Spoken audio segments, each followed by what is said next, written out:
Résistance, c'est oser sortir des schémas établis et chercher ce qui vous convient. Alors, dans l'histoire de la résistance, je pense que le Gwoka a une place majeure. Comme toutes les musiques de sens Gwoka, celles qu'on trouve dans la Caraïbe, celles que l'on trouvait dans les villages africains avant donc, la colonisation. Dans les villages africains, on est bien obligé de partir de là.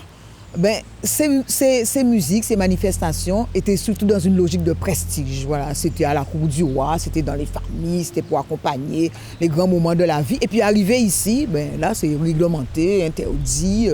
À ce moment-là, il faut faire chemin corsier. C'est devenu donc un lieu de résistance et tous ceux qui le pratiquent sont, et jusqu'à aujourd'hui, sont dans une logique de résistance. On va dire qu'on a des pics de résistance. Il y a des moments où ça se passe mieux.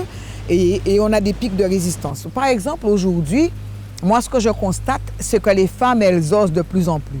Parce qu'en fait, les femmes étaient toujours présentes.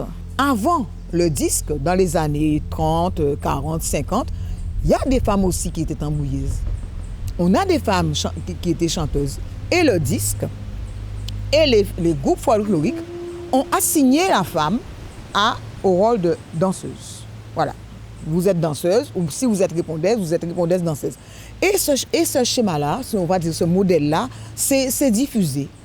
Alors progressivement, elles reprennent leur place parce que de toute façon, c'est une place que le sens même de ces manifestations leur a donné. Napoléon Magloire, il parle des sœurs Béonice. Il dit que ces sœurs-là, elles étaient 3, elles fabriquaient leur tambour et elles allaient au lit rose et elles dansaient.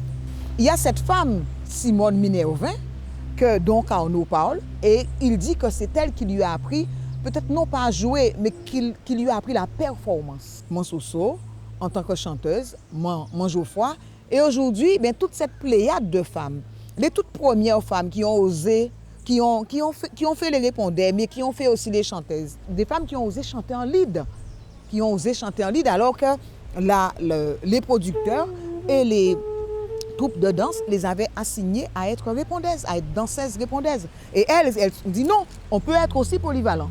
Voilà, et c'est bien cette polyvalence qui aujourd'hui, quelque part, s'impose, on dirait.